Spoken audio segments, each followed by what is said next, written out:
A sovereign man has power. Because let's be real out here. What do men really want? Power.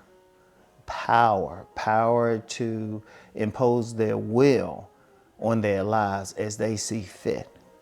Indeed, that's the biggest issue out here is power. Having the ability to live life on your terms. That's the biggest issue. If you look at politics, religion, economics, it's just about different people trying to exercise power over others. But my thing is exercise power over yourself and then have the power to not be influenced unduly by those outside of yourself. That's what it means to really be sovereign. Now, there's some cases you still going to have to deal with the laws of whatever country you live in, whatever jurisdiction, whatever. But even then, you still have a choice on to whether or not you want to follow them. Yes, there's consequences if you don't follow them, of course, but you still want the choice to say, you know what, I'm going to follow that because I want to follow that. It's very simple. And see, being sovereign means you got control over your life. That's the main thing. Now, I've talked about all these different aspects, but it all comes down to power. Like if you have your own business, that's very sovereign. That is very, very sovereign. Because now somebody might say, well, you still got to deal with customers, but you're still dealing with them on your terms. And if you don't want to deal with them, in many cases, you have a right not to. But even then, even in setting up your business, you're making a choice on how you want to deal with them. But the main thing about it, however you do it, you have control over how you're bringing in money. You have control over it.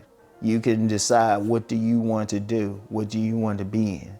So that's something. And even if you're working on a job, you can still be sovereign if you put yourself in a position where they need you more than you need them. Like just being the type of person who goes to work every day, who goes to work, you're on time, you do a hard job. You work hard, you work smart. You also go the extra mile. You make it so they can't get rid of you. You make it so you have leverage. You make it so you can walk to the human resources office and say, hey, y'all need to pay me because I need more money. And if you don't pay me, I'll just go. And if they say, well, you can just go then, well, part of being sovereign is you can get another job. You know, sovereign means you have power over your space to the greatest extent possible. You have power over it. You have leverage, you know, whether you like buying a place and you still have leverage there. Definitely have leverage there. Or if you even renting a place, you still have leverage there. You know, just paying your rent on time, timely, not causing any problems. That's still leverage, you know. And even to a greater extent, just dealing with people, dealing in relationships, not just romantic relationships, but when you interacting with other people, when you interacting, you don't want to interact with them from a place of you got to put up with whatever they're saying. You can look somebody in the eye and say, that was unacceptable what you said to me, you know. Or in a relationship, you want to be in a position where if, as a sovereign man, this woman, she is not an asset. She's proven to be a liability to you. You can walk away. That's part of sovereignty. You're not so concerned with her. Like you get some guys, they think, well, you know, I'm going to stay with her. They'll find reasons to stay with this woman who is being definitely toxic to them. That's not a sovereign man. A sovereign man will walk away and not even stay for sex. So many guys, they give away their own sovereignty for sex. But a true sovereign man will be like, A, have other women on standby, or B, willing to be by himself for a year if necessary because it means he's free. Or the friends in your life, you know, if they've shown themselves to be not in support of what you're doing, and they're not true friends, which a lot of guys have. They think somebody's a friend, they're really not. You can roll away. You can say, well, hold up.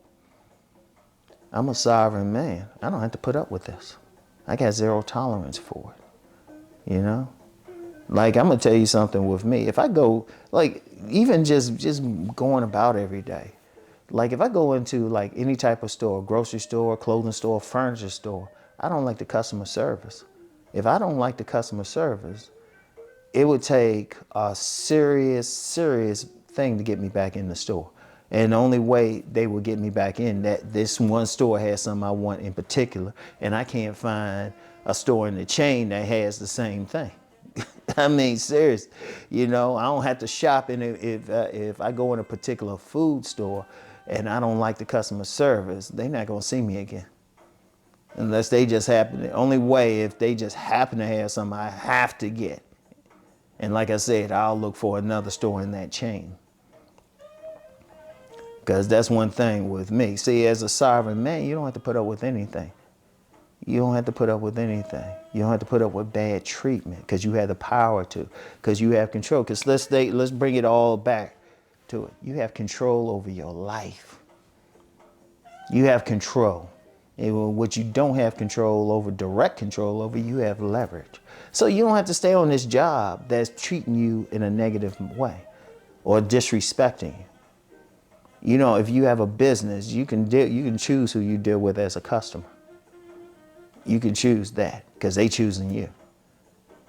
You have a choice. You want to be in a position you can choose where you want to live, no matter what. Not someone else choose. You choose where you want to live. Because you're going to be part of sovereignty is having that money, having that credit score. That's sovereignty, having a credit score where you have options, you have choices. Dealing with women. You want to be in that position where you have choices. You're not forced to deal with that toxic woman because she's the only one who's showing even a little bit of interest.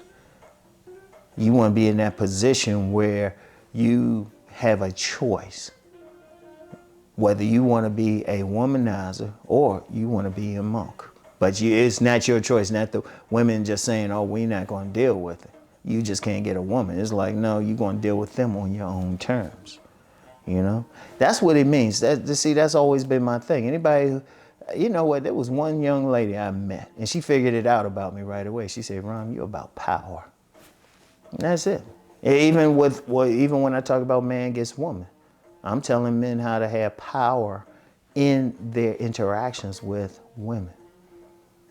Because this is, a dear writer friend who passed away. She used to write that in her books.